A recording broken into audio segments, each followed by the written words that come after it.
everyone saw the Green Party town hall hosted by CNN and Chris Cuomo, fair and balanced reporter. Smears. No, really? From the Clinton News Network. Yeah. And we want you to go ahead and just take a look at some of the questions that were asked here. You're talking about being hopeful and aspirational. Mm-hmm. How do you reconcile that with what you've called the President of the United States? Detrimental impact on working people in this country and even minorities. But you called him an Uncle Tom. You saying that there'd be no U.S. military presence anywhere else in the world and that would keep America safe? I'm interested to hear more about your personal faith or your personal beliefs. I understand you grew up in a Reformed Jewish household. Do you currently believe in God? I am not actively practicing any religion. All right, so we look into this complete character assassination from A to Z by Chris Cuomo. He's the same guy who brought you stupid questions to Bernie Sanders. This is Chris Punish Cuomo, who used punish like six times in one question against Bernie, and I did call him out for that at Chris Cuomo or whatever his name is on Twitter. I called him out for it because it was nonsense. Yeah. Anyway, it's a punishment to have to watch it. Anyway, it is. So we saw them go from attacking Jill Stein and then back to her VP. And then back to Jill Stein again on all of the issues we knew and we raised in even our Bothersome Truth videos. You can look at them, ranging from the anti-vax questions. Yes, you'll see that in the cards. I didn't know they were going to bring this up, but they actually attacked Jill Stein on her lack of religious foundation. She's agnostic. She's agnostic. Yes. And let's just say, I'll wait because let me just say real quick that why that's important is because they've done polls with American voters, and there's only a few things that are worse than being like an atheist or agnostic when you're running for office, and that's like being a rapist. Yeah, you got to. So there's very few things that are worse than that. So that was a hatchet job. Yeah, you gotta. If you're gonna be you gotta be at least a rapist if you want to run for office and be considered. I mean, it's really that serious. So go ahead. And of course they attacked her VP on his Afrocentrism. Called it. Just gotta say on my Facebook feed, I called it, didn't I? Yeah, you called it. I called it before it started. I said there are black supremacist rumors about Dr. Baraka. They're gonna call him on it. And one of my Facebook followers said, no, they won't do that. By the way, you should follow our Facebook page, Bothersome Truth YouTube show. And they said, no, that's not going to happen. Yeah, so then I took my post and shared that post. Yeah. Called it. We knew they were going to do it. They weren't going to be fair. No, they weren't going to be. That's not the point. And I actually talked about this on the Hayden Collins program. The only reason why, because we do have some insider information about the CNN and who's running CNN and all that good stuff. But the only reason why they have the Green Party town hall and why they were publicizing it at all is because they want to prop them up so they could tear them down. And the way that they wanted to tear them down in this case is, of course, by using this propaganda baited out by pharmaceutical industry, baited by their corporate donors, etc., so they can remove them from the national narrative. I don't think it necessarily will work. What was it paired up against that night for the Olympics? The Olympics.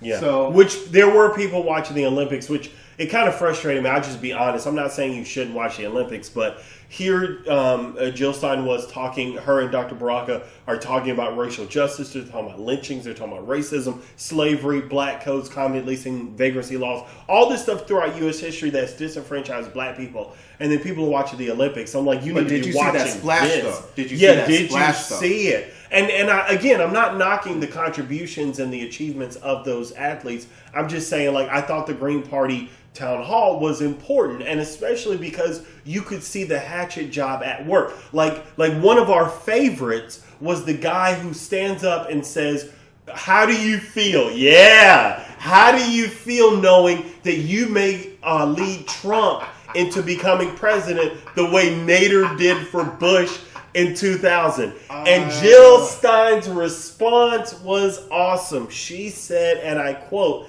I'm going to have a hard time sleeping tonight if Donald Trump is president.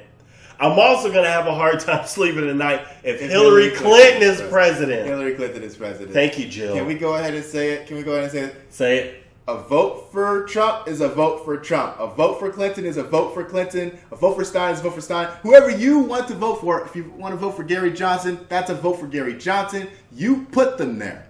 So Hillary supporters, if you knowingly vote for Hillary Clinton, knowing that no one else wants to vote for her or support her, and it's going to seal the fate of the country, in a Donald Trump presidency, then it's incumbent upon you to reassess your values, figure out why it is that people completely despise Hillary Clinton and why it is that she has record level disapproval ratings going into a general election, and then deciding accordingly. If you choose, in spite of that, if you choose to compromise your integrity and vote for someone who's a warmonger, and vote for someone who wants to bring you more Aleppos, right? If you want to vote for somebody who wants to bring you more Syrias and Iraqs and Palestines and Lebanons and all of these places. Libya and all of these places.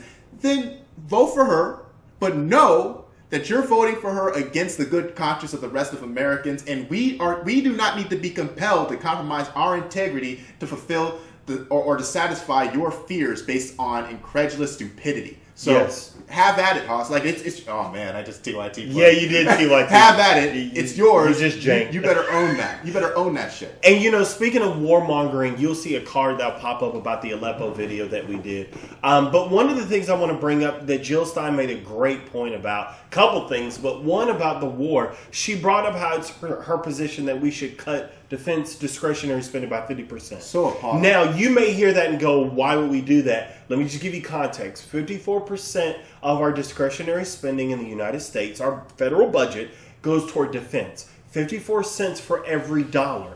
And what she's saying is we need to cut that down. She brought up that we have 800 bases, about 800 bases around the United States. The number 2, they have like 30. So now, actually, a report came out actually this week about how U.S. soldiers are being alleged of sexual assault in Okinawa. So, and this is and this is not the first time it's happened where people are saying we don't want you here. So I bring that up because there are issues associated with that. And Chris Cuomo genuinely looked at her because he thought he was doing journalism. I went to school for journalism, and I can tell you that what he does isn't journalism. And I'll tell him that to his face. He genuinely looked at her.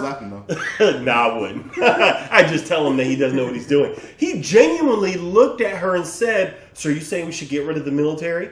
No! She didn't say get rid of the military. She said we need to cut the spending because we have people with poisoned water.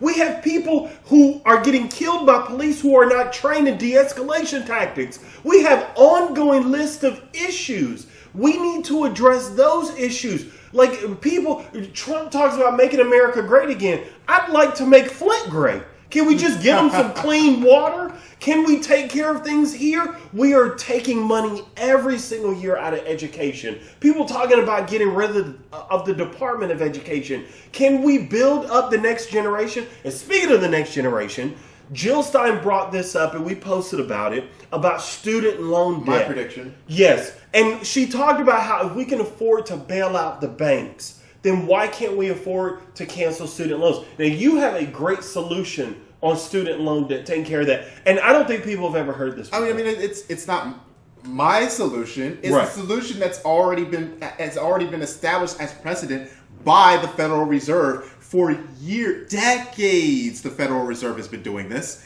and we could have done this long before. So we know that the debts are owned by the banks, right? Long story short, the reason why people criticize Jill Stein's proposal of eradicating student debt is because you have dummies like Chris Cuomo. You have intellectual midgets like Chris Cuomo who go around saying, well, you can't get that through Congress. I mean, that's unrealistic. That's not pragmatic. So what you've done is you failed to research into how the Federal Reserve works, A. You failed to research into Jill Stein's proposal, B. And then you've also failed to disseminate information practically and correctly. So the way that that her proposal works is that she simply makes an appointment to the Federal Reserve, which all presidents can do, and all the presidents have to do. And when they make that appointment to the Federal Reserve chairman, that person then dictates the monetary policy of the Federal Reserve. There is a monetary policy called quantitative easing, QE. You've heard about this before. Now, We gave an $800 billion package to the banks when they blew everything up to hell, right? And remember that going through Congress, okay? We might even have to make a part 2 on this. Remember that going through Congress, right? That was $800 billion that was given to them, 0 interest. They paid it back. Great. Fantastic, right? But that's not all we gave them. We gave them $14 trillion of quantitative easing. That's money that was created through the monetary system of the Federal Reserve. That's just free money that they literally just created through magic, like a magic trick. And they pump it into the economy, specifically in this case, into the banks.